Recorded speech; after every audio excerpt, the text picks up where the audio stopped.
ইতিহাসে ভাইকিং নামটা মানেই ভয়, শক্তি আর লুণ্ঠনের প্রতীক। ইউরোপ জুড়ে তাদের ছিল এক ভয়ঙ্কর সুনাম। তবে আপনি কি জানেন, একবার ভাইকিংরা রোম শহর আক্রমণ করতে গিয়ে ভুল করে পুরো অন্য একটা শহর দখল করেছিল? এমন অদ্ভুত আর রক্তাক্ত ঘটনার সাক্ষী ইতিহাসে আর খুব কমই আছে। আজ আমরা শুনব সেই অবিশ্বাস্য ভাইকিং অভিযান, ভুল রোম দখলের কাহিনী। ৮ম থেকে ১১ শতক, এই সময়টাকেই বলা হয় ভাইকিংদের সোনালী যুগ। নরওয়ে, ডেনমার্ক আর সুইডেন থেকে আসা ভাইকিংরা ছিল অভিজ্ঞ নাবিক আর দুর্ধর্ষ যোদ্ধা। তাদের দীর্ঘ দেহ, লম্বা দাড়ি আর ভয়ঙ্কর যুদ্ধের স্লোগান ইউরোপের রাজ্যগুলোকে কাঁপিয়ে দিত। তাদের আক্রমণের লক্ষ্য ছিল সম্পদ, ভূমি আর প্রভাব বিস্তার। একই সাথে তারা বিশ্বাস করত যুদ্ধে মরলেই সরাসরি স্বর্গে যাওয়া যায়, তাই তারা ছিল নির্ভীক।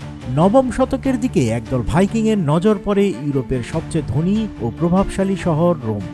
তাদের বিশ্বাস ছিল রোম মানেই স্বর্ণ, রূপা আর অগণিত ধন সম্পদের ভাণ্ডার। এই অভিযান পরিচালনা করেন এক কিংবদন্তি ভাইকিং নেতা, বিয়ার্ন আয়রনসাইট।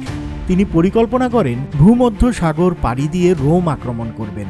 সেই সময় রোম ছিল এক দুর্গ সদৃশ শহর। দখল করা সহজ নয়, কিন্তু ভাইকিংরা ছিল বুদ্ধিমানও, তাই তারা তৈরি করে এক চতুর কৌশল। দীর্ঘ সমুদ্র যাত্রার পর তারা ইতালির এক শহরে এসে পৌঁছায়। শহরের নাম লুনা। শহরটি ছিল সুন্দর, ধনী এবং বড় পাথরের প্রাচীর দিয়ে ঘেরা। দূর থেকে দেখলে একে রোমের মতোই মনে হতো। আর সেখানেই ঘটে এই ঐতিহাসিক ভুল। ভাইকিংরা ভেবেছিল তারা রোমে এসে পড়েছে। লুনা শহর ছিল শক্তিশালী প্রাচীর ঘেরা, তাই সরাসরি আক্রমণ সফল হতো না। তখন বিয়ার্ন এক চতুর পরিকল্পনা করেন। তিনি ঘোষণা দেন তিনি অসুস্থ এবং ধর্মগ্রহণ করতে চান। কিছুদিন পর ভাইকিংরা খবর ছড়ায় বিয়ার্ন মারা গেছে। শবযাত্রা নিয়ে তারা শহরের দরজায় আসে এবং লুনার প্রশাসনের কাছে ধর্মীয় মর্যাদায় তাকে শহরে সমাধি দেওয়ার অনুরোধ জানায়। লুনার লোকেরা বুঝতেই পারেনি কি আসছে।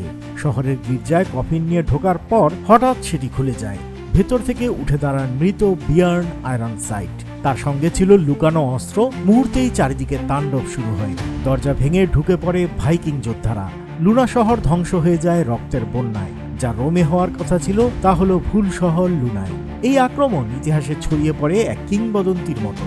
ভাইকিংরা ভুল করেছিল ঠিকই, কিন্তু তাদের কৌশল আর নৃশংস আক্রমণ হয়ে ওঠে ভয়ঙ্কর। এই ঘটনাই দেখিয়ে দেয় ভাইকিংরা শুধু যোদ্ধা নয়, ছিল বুদ্ধিমান স্ট্র্যাটেজিস্ট। আজও ইউরোপীয় ইতিহাসে এই ভুল রোম আক্রমণ অন্যতম আলোচিত কাহিনী। ইতিহাস কেবল যুদ্ধ আর জয়ের গল্প নয়, এতে থাকে ভুল, ভাগ্য আর বুদ্ধির মিশেলও। রোম আক্রমণ করতে গিয়ে লুনা শহরে ভাইকিংদের ওই অভিযান সেই কথাই মনে করিয়ে দেয়।